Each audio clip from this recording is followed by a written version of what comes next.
Hey everybody, it's Barbara Cape, president of SEIU-West. I cannot believe it's the middle of February already, but February is Black History Month, and there are so many incredible and noteworthy Canadians who have created change for all of us. But for me, my personal favorite is Viola Desmond from Nova Scotia, who is a civil rights activist who challenged segregation in Nova Scotia. And she was at the forefront of the civil rights movement, and I'm incredibly proud to be from the same country as Viola Desmond.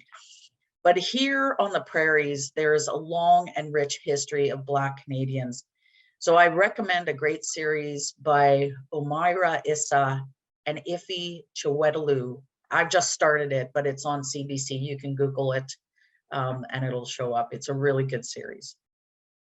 Now, with the lifting of the public health orders next week announced by the government of Saskatchewan, we have a lot of questions, and we know our members have a lot of questions as well.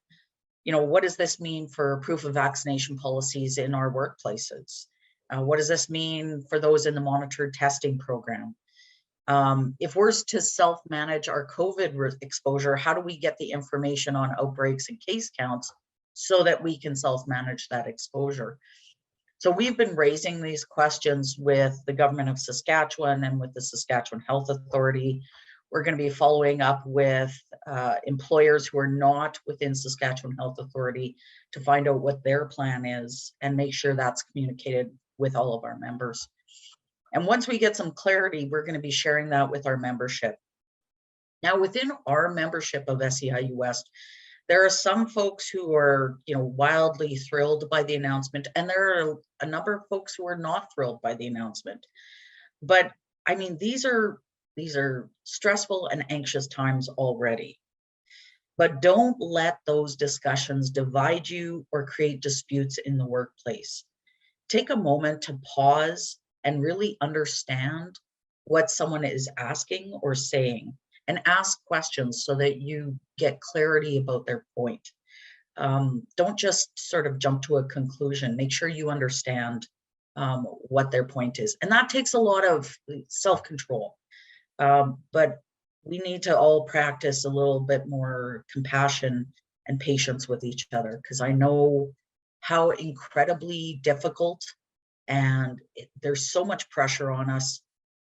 So if we can just take that moment of pause and give each other a break, I think that goes a long way to creating a bit more harmony in our workplaces.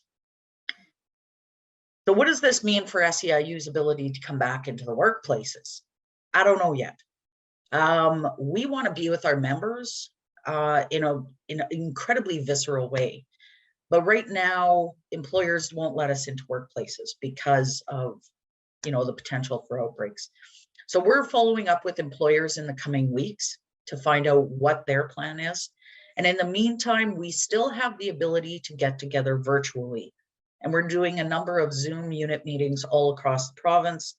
So if you want to set one up for your workplace, talk with your unit chair, or you can contact the Member Resource Center to arrange that. Now, don't forget about the mental health series that we did in January. We're not done yet. We're still doing some research on some of our standalone employers and the benefits they provide, but we'll be doing another episode in that series in the coming weeks. There's a number of resources there for you, or if you see a coworker struggling, that can really make the difference. And finally, I want to take a moment to talk about domestic violence. With the chaos and stress of the last 2 years, restrictions to gatherings, and the unknown nature of the global pandemic, we've seen a rise in domestic violence, and Saskatchewan has been an unfortunate leader in this front for a number of years. Now, if you're experiencing domestic violence, or you know of someone who might be experiencing domestic violence, don't be silent. Ask or offer help. There's a number of incredible resources out there. There's 211 Saskatchewan. You can text, phone, email, Google it. There's support services through transition houses all across the province. or even something as simple as reaching out to employee and family assistance. You are not alone, and we are all here to help you. Take care of yourselves, everybody. We'll talk to you soon.